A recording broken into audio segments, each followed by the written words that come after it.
Is that on? Can everyone hear? Yeah. I think we'll just pass this around. I think really quickly, because of the timing that's here, as a question, maybe if each of our party, if they're going to answer, just introduce themselves and give a tiny minute or so on any background they want to do before. So I think in facilitating this, what we're really looking at is, if we're going to do a POC and move on in terms of moving forward with this, part of the input is, who's going to use this? So if we create the ability to deliver data in this way, what's the kind of commercial value from it? We've seen in the Sunday Times, I think most of us, about 10 days ago, that Facebook had a slight problem, and they made, it would appear, a settlement in terms of age verification. I think without us having any detail, we don't really know the reason why and so on, and the assumption is there was no heavy legislation to deal with that. And obviously, for some reason, a very, very major corporation decides to take action and deal with it. So I think this stretches way beyond, do we already have legislation in Parliament, to, is there brand protection an issue? Is there a value around this? From that side, what's the liability? Guys like, I think Chris have been heavily in the compliance background. So I think maybe the first question is, first to Chris, where's the data? Do we have the right kind of data? And what are maybe the issues of the drivers? Yeah, thanks, Sandy. A little bit of background for me. I was working in the financial services regulatory space for about 15 years. So I saw the world develop from the mid-90s and a whole range of regulators, financial services regulators. A lot of talk in those days, if you remember, about self-regulation, about how the financial institutions were perfectly capable of regulating themselves, and they weren't going to endanger the consumers, and they weren't going to endanger the market. And I think we've seen over the last 15 years the development of that market, which has been, obviously we've had a number of crashes, and I think we're in a very different place today than what we were in the late 90s. So I think there's some parallels I think we can draw between what we see now in terms of trying to protect children in this particular case against the dangers of the world as it exists today, and the way they interact in particular with the digital world.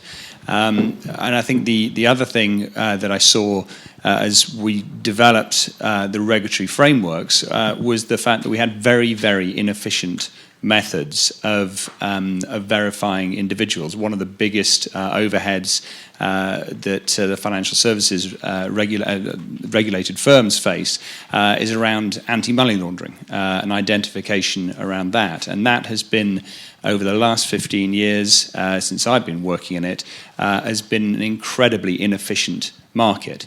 It's been one where the data is held by a few organizations. The data is not seen to be owned by the individuals, but the regulated firms have got to go back time and time again to verify people, and that same cost and overhead is present for every single firm that's doing it. And that's not a market where I think that you can have that good compliance can thrive, because the overhead, some of those issues that were raised at in some of the earlier slides of business looking at it and saying it's an overhead, it's very, very costly. We need to find a better way. So I think what's interesting about this discussion today is the fact that you're talking about a register once, use many. I think the key things around making sure that people are the owners of their own data, and that they give permission to use that data. In this particular case, it might be parents, it might be children, and when they reach a certain age. But some of those challenges, I think, are here, and I think there's some interesting parallels with the financial services regulatory space. That's great. Edgar, maybe if we can run to you. I know three of the panel fairly well, but actually from your viewpoint, what about perspective? Is privacy something, or is there another point you feel that actually could be made on it in terms of the business side? Okay, so I think the privacy angle is a really important one, and it was interesting in the previous panel to hear lots of important issues that are really understandable, particularly in the child protection space, being woven in to the question of age-related eligibility. So Rebecca talked about having an audit trail, and an audit trail for an online chat room environment is one thing, but an audit trail for age-related eligibility is a very, very different question. In fact, it potentially gets at the whole business model question, particularly if you're thinking about over 18s for accessing age-restricted services. If there's a requirement for being able to confirm yes, no, not date of birth, remember that, yes, no, that you are over 18 and therefore entitled to buy legally available products, alcohol, tobacco, adult videos, adult games, etc., you don't particularly want to have an audit trail. You don't want to have that ability to link. Why should you? Why should there be any capability for that kind of linkage? We've seen with Ashley Madison hack the risks that come about if there is some kind of audit trail, even if the audit trail is never actually use the account.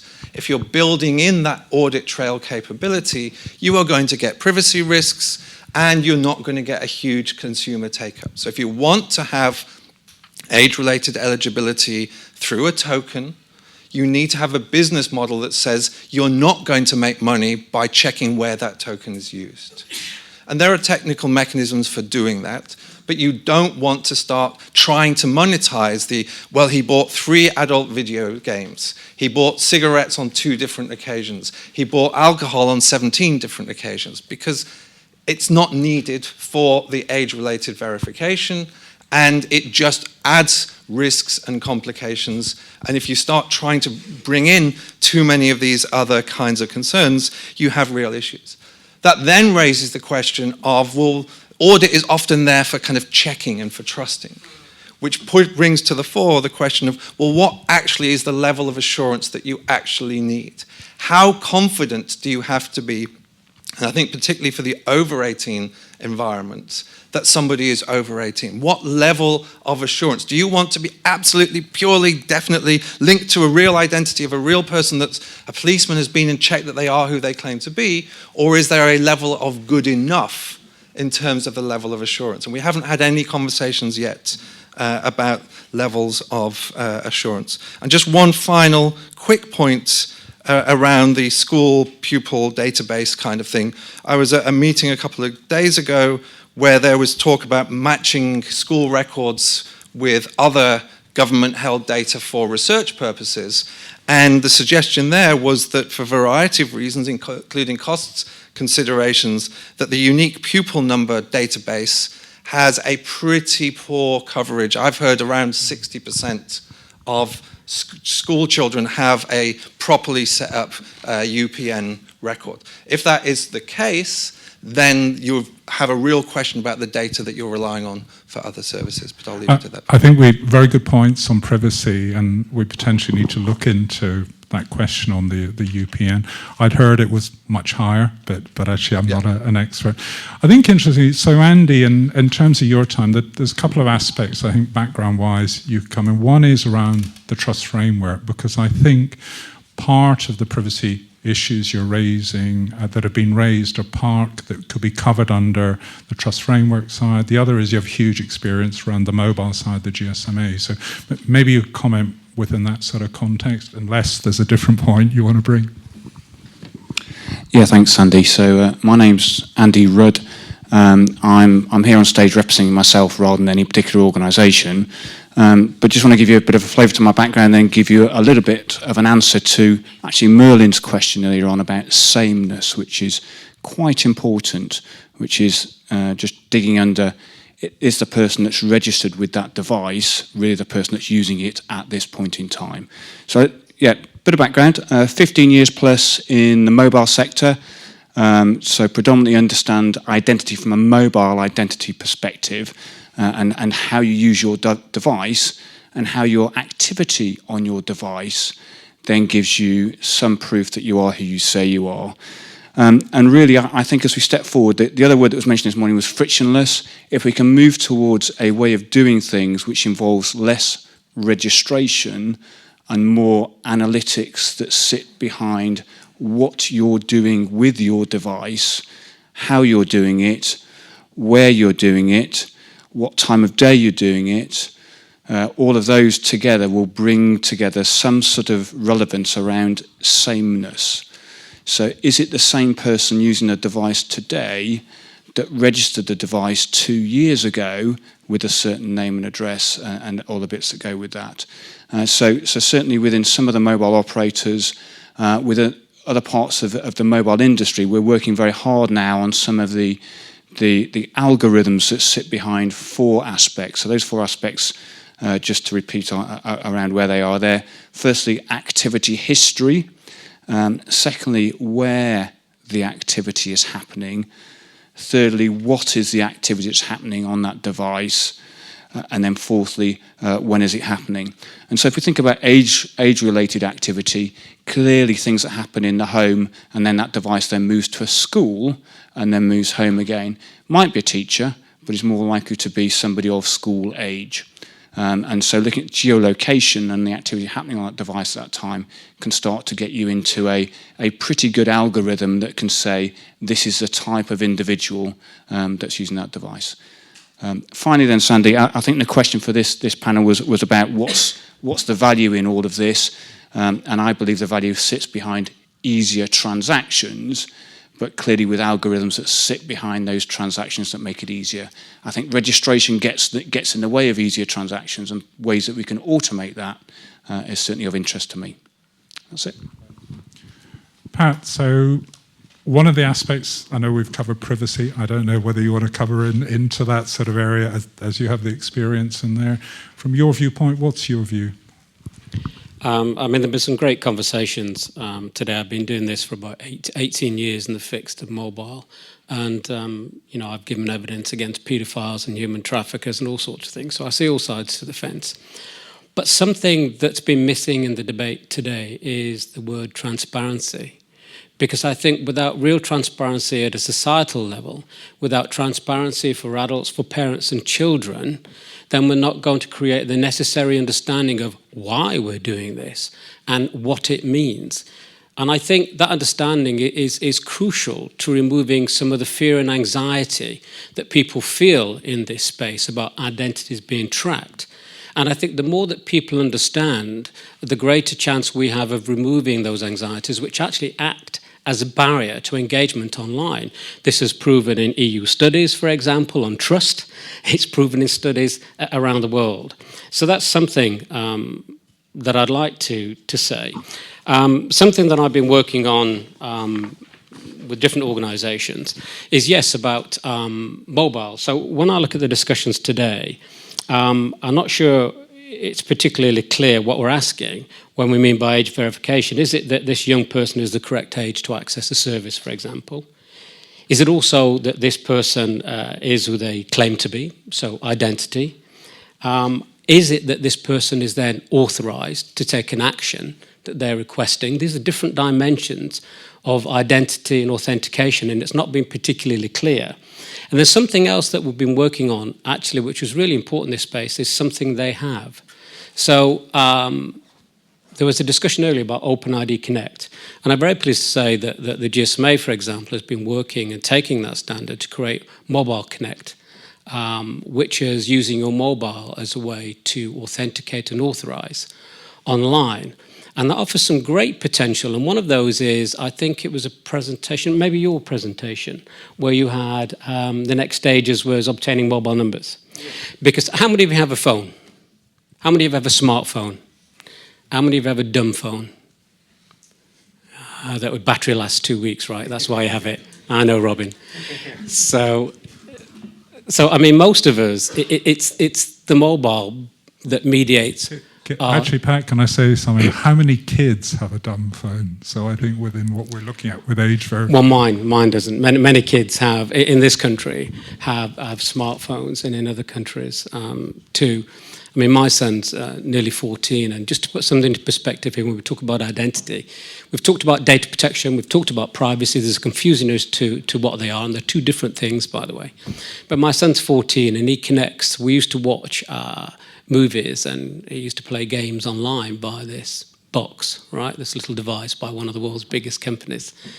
And suddenly he noticed a change to the terms and conditions, and he always asks me what it means. So he accepted it because he said, I can more or less trust this company, can't I? I said, you can more or less trust them. And I thought, I'll wait for the penny to drop. And then he said, this is really interesting and it's really useful. I said, what?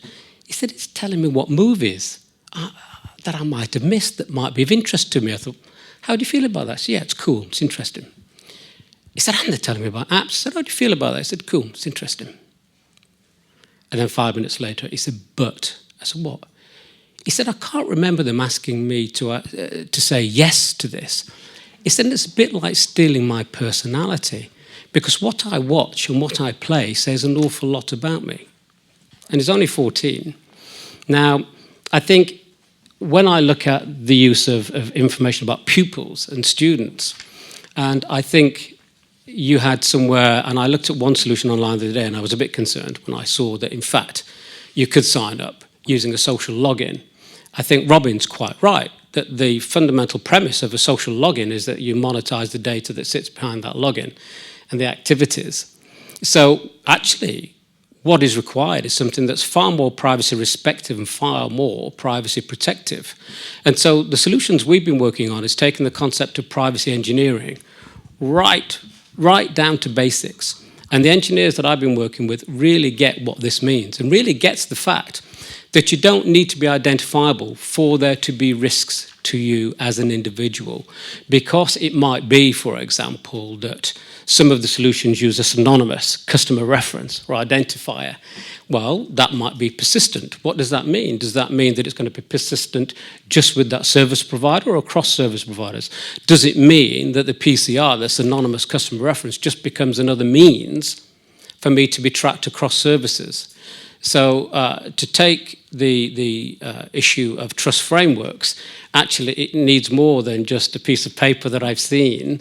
Actually, it needs privacy by design. It needs a real discussion about the right defaults that are privacy respective and protective.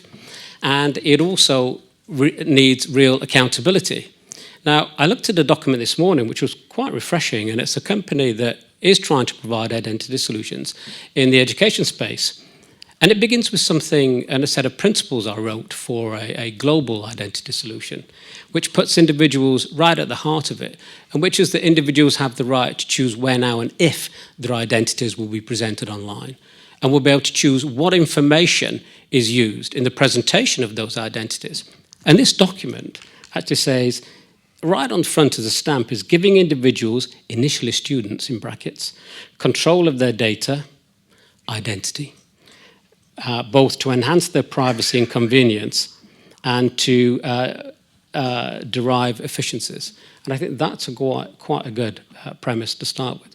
But I think key here is trust frameworks. How are you going to get these multiple parties to agree to do the right thing? What are the principles that are going to underpin this? If I look at the government assurance identity principles, for example, they haven't been discussed today, but I'm certain that a number of the organisations that have been proposing solutions would, of course, be wishing to adopt those, which is about everything has to be driven by the user. So I didn't see that in the conversation today. I think we said we leverage, verify, and all the work that's actually been done through the identity assurance programme. I don't think those principles allow the detail necessary to engineer privacy in. Is my feelings as an experienced individual. And I think the importance, and I think a part of what this is about, is ensuring the input is done right at the beginning, under the POC, to put in those and balance, what is it? This is trusted relationships, is what I'd see. And in trusted relationships, I may give something, but I need to understand what I've given and on what basis. Now, as a child, that's an issue, but I think that's part of what we have to be very cognizant about, is how do you do that? And I think that's what's important. And key, I'd say, around social login goes, I mean, for instance, in the work we've done and the ones, if you use social login, they see nothing. Actually, you ensure all they know is they went to the start. They have no idea what service provider you go to. They can't harvest any. Very interesting. If you look at even Amazon's login, do you agree to share that data as part of it? Beyond using, say, an Amazon login even, actually Amazon know nothing if you use it the right way in Federation. And I think that's where Kantara, a lot of the work Eve Mailer and others have done is absolutely key. And we must absolutely leverage that and do that. So that's excellent. Yeah, I think so. I think the work that Eve's doing on UMA is really good. Yeah. It is. And I absolutely think mobile is key in this. So actually the work around mobile, it's really important to draw in, and from that, what's been understood at Mobile Connect and so on, and leverage it. Well, that comes to the issue about attributes, doesn't it? So you might have a number, but one of the challenges is that people change their numbers. Absolutely. And so, an asset that and my phone is have. Avoco's, my wife's phone's mine. Actually, there's all sorts of challenges in establishing the relationship of data, but I think verification. But that was great. Let's give Tony a chance to run in. So I think on the background on Tony's side, I've known Tony a while. He's got an excellent background in terms of from both Visa, Experian, now Royal Mail. I think one of the things, Tony, would be interesting, I know there's things you probably want to say, but in the commercialization of this, you're actually working in the context of the potential to deliver services, consumer service on that side. A little bit of outline on how you see, the value you see in terms of that. I think we got an excellent one from Rebecca. I'd not heard that before. It's really good to see there is a provider and many reasons why it's sort of good practice. But I think beyond that, outside of Mind Candy, probably some of us are bereft of understanding some of the value, maybe commercially, or the applicability. Okay, thanks, Andy. I'll probably be one of the most disliked people here, actually, in theory, because I've worked for a privatised government entity, a credit reference agency, and a payment system provider. So never makes you massively popular. All right. I think one of the key bits I'd like to focus on is the monetisation aspect, and particularly one of the bits that was mentioned right at the beginning was around digital citizenship. So in reality, what we're looking at it from monetising a data source, essentially, is where it's going to add value to a process, an organisation, outside, either within our own or on top of it externally. So if you take somewhere like a well-known logistics company that's recently been privatised, we have a very large data set, for example, that sits across probably 97 to 98% of the UK population. So that in itself is inherently valuable as a backbone that you can tie other things to it, but we don't know how old anyone is. So again, if you were particularly wanting to add in different components, you need that sort of framework of actual sort of reference data that can go on the back of it. But to Andy's point as well, I think one of the key things around this is around, depends on what you want it for, and that'd be what the value is, because it's depending on the underlying value or the cost or risk of the transaction is going to be. So unless in certain cases there's sufficient value in doing it, no one's going to provide it. So you take the average sign-up cost, for example, in terms of marketing acquisition costs and things like that for an individual organisation, they're in the hundreds of pounds. For that side, getting that correct and getting that correct with a good customer, that doesn't necessarily mean a good customer doesn't necessarily mean most profitable. It also means that they're not a fraudulent individual, can be very key, and it's a lot easier to have that conversation on a positive note rather than just a purely compliance note. The only other reason you'll do it is if you're told to. And in that respect, if you look at probably 90% of the bank's IT activities, for example, these days, are done on compliance activity, especially around signing up new customers and checking their behaviour when they're in life. So is there an opportunity to help there? In some respects, maybe not day one, but if you take some of these attributes in terms of actually feeding in digital citizenship, it means you've got, one of the big challenges for a lot of credit-based organisations is I've got someone at 18 that now magically is allowed to buy everything I can sell them. But I don't know what they've done beforehand. I don't know any view of how they do it. So if we're trying to get people into that sort of society model of using things online, effectively, different mechanisms, then it needs to be a bit more than fairly binary approach that we get now that says, you're fully enabled day one on 18, but you get nothing beforehand. So how do we build up that citizenship model? And that's where the monetisation aspects come in, because obviously there are lots of people now that will take out, if you look at gambling sites in a sense, in terms of how they work, there's a reason why they'll offer you better odds and higher amounts in terms of lead-in deals to get you on. So from that side, if there's something to the longer term value for that individual for actually catching and helping them provide that identity from a commercial perspective, that's where it's going to come through. I think one of the things to remember as well, though, is that quite often if we talk about monetising data exhaust, one of the big key issues you get is there's a bit of a chicken and egg situation, because the organisations that essentially have valuable data to monetise, they have it because they've had to actually collect it. And in processing it, collecting it, what comes first, essentially, it's a weird situation if you look at the credit reference agents, for example, because that's been populated back on a load of banks that essentially their underlying processes were correct in the first place. So how do you make sure you've got enough? And that ties to, I think, the collaborative nature of a lot of this. So to give you an example, completely unrelated to age, but from a fraudulent perspective. So if in these situations where organisations share data at the point of application for credit, be that be a mobile phone or be that a credit account or something like that, by sharing data and making decisions based on not only what's happening in your organisation but what's happening outside it. So for example, is there a higher velocity coming from that postcode that looks slightly suspicious, those sorts of activities, you'll generally see quite often around a 50% uplift.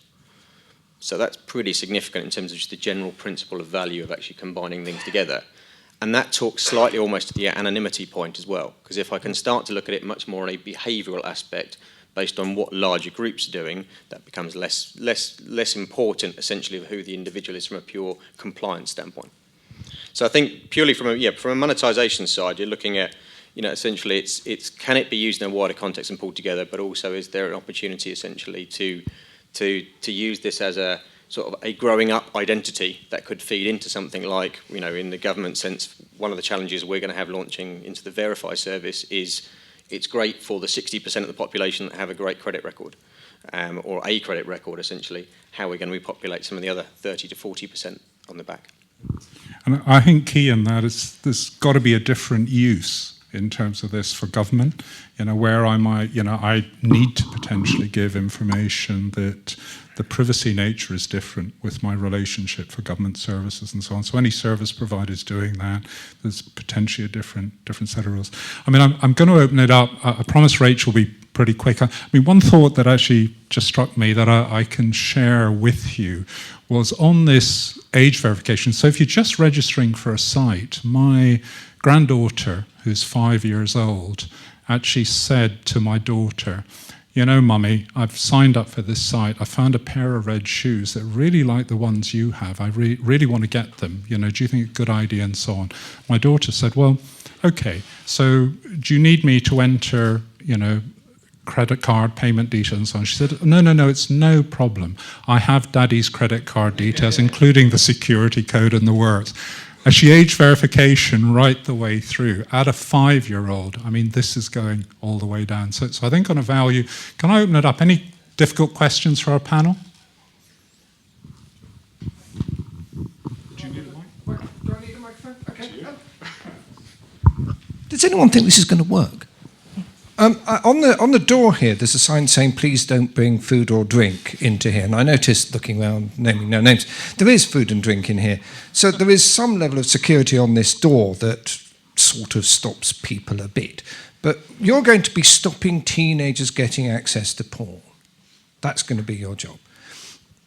You're going to put your name to the fact that you're going to stop people doing bad things. Now, is there not a reputational risk that when you stick your company's name, and there's big names and small names on this, if you stick your name on this, you're going to be blamed when children start accessing ISIS sites, Game of Thrones, who knows what else. How much are you taking into account the risks to your brands of being on the wrong side of 3 million teenagers?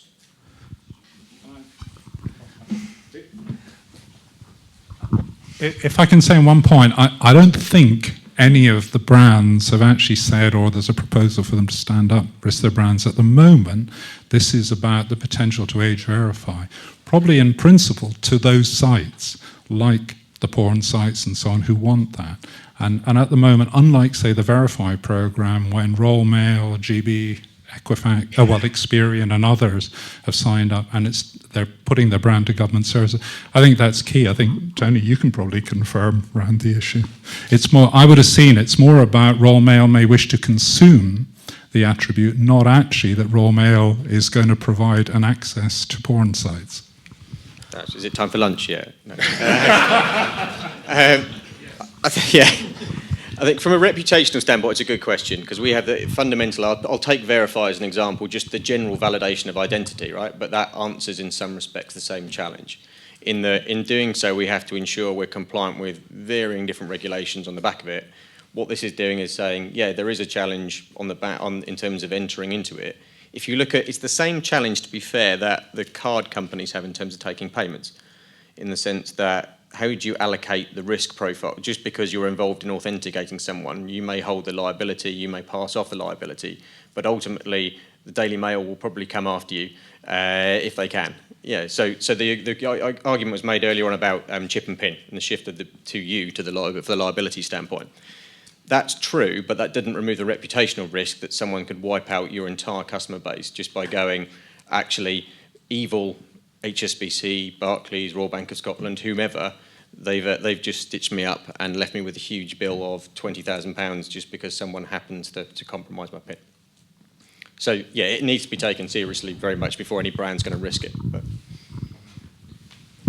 So I'll come down and pass it.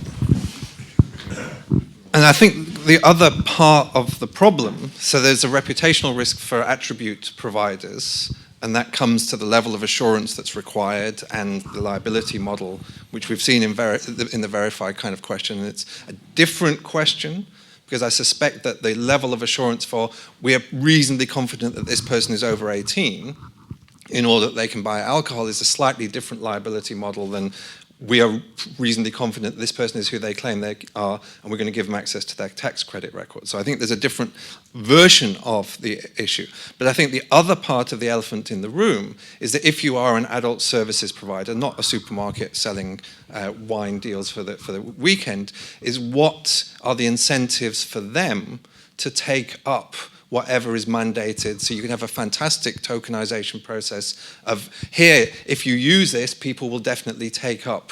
You can be confident you won't be sued that this person is over 18. But if your business model is not to do that, and you operate outside of UK or EU jurisdictions, I think that's the other side of the practical problem. Whitehouse.com doesn't choose to be Whitehouse.xxx because it gets people accidentally going there because they'd heard that .com is the place for business and White House is where Obama lives. Yeah, John Carr from the Children's Charities Coalition on Internet Safety. Just to make a very obvious point from the children's online safety perspective, that there are two aspects to this, aren't there? One is a question of legal compliance. How do we facilitate greater compliance with existing laws and regulations? Let's not forget, no business is obliged to sell anything at all to anybody. It chooses to do so.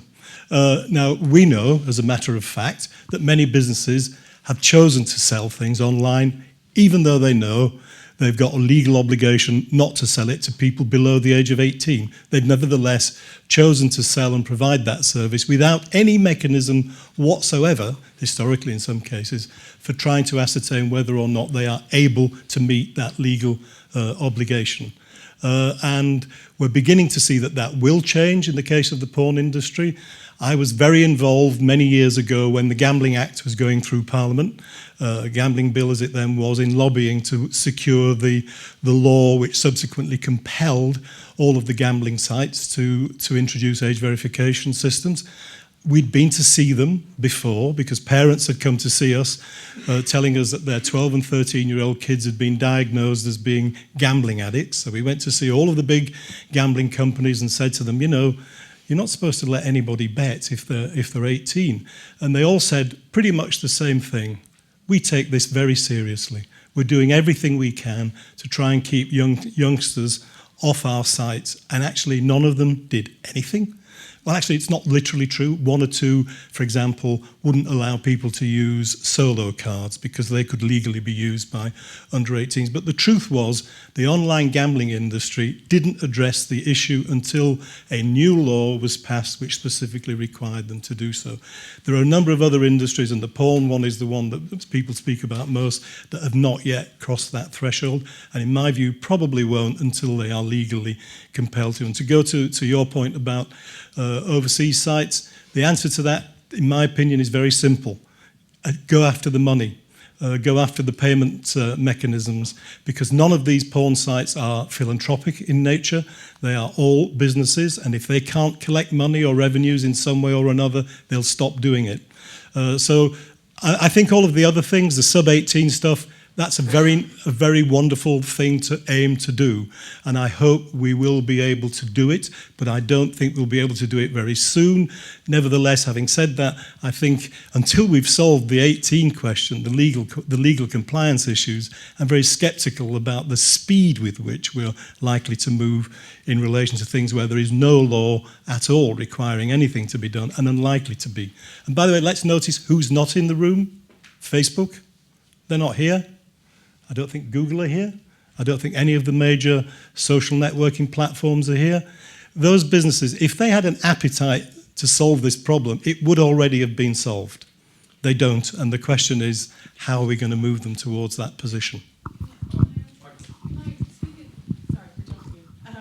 So there are companies, increasingly we're hearing research about 5, 6, 7, 8, 9-year-olds online, and a lot of them are engaged in online gaming. So in the old days, you buy a box of Lego and you can play away with it. These days, there are RFID tags in the Lego, and you put it on a power plate. It extrudes into a virtually an online role-playing game.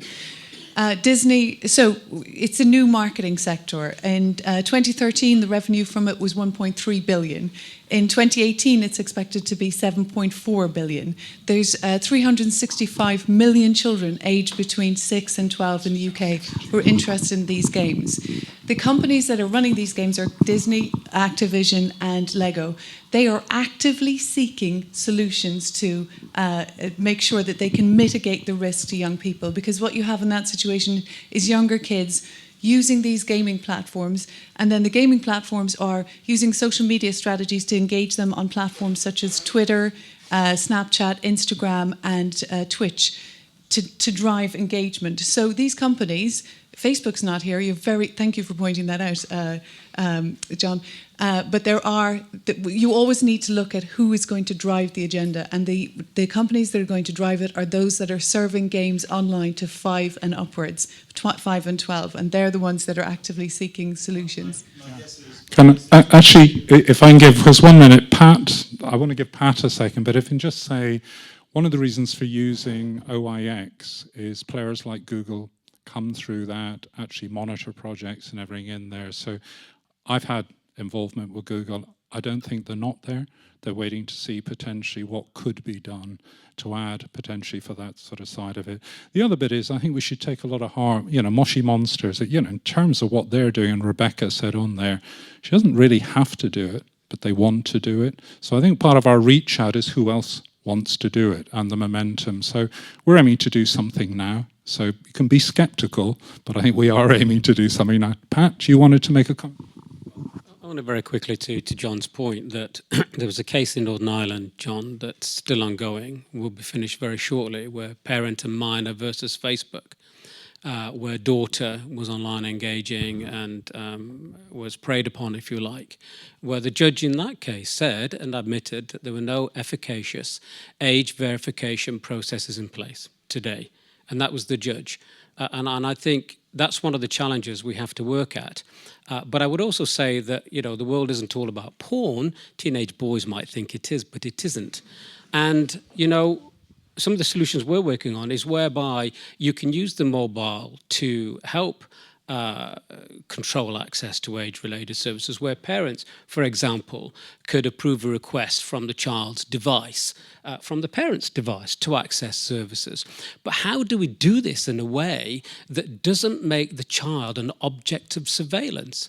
I don't want my son growing up thinking he's an object of surveillance. I want him to be a digital citizen.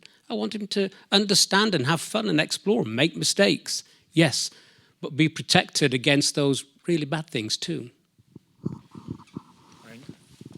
I think we probably kept you from lunch. If there's any more questions, can I suggest you pull your panelists out and grill them over lunch? So everybody, please, if you want to run for your lunch, it is a touch late. Thanks for your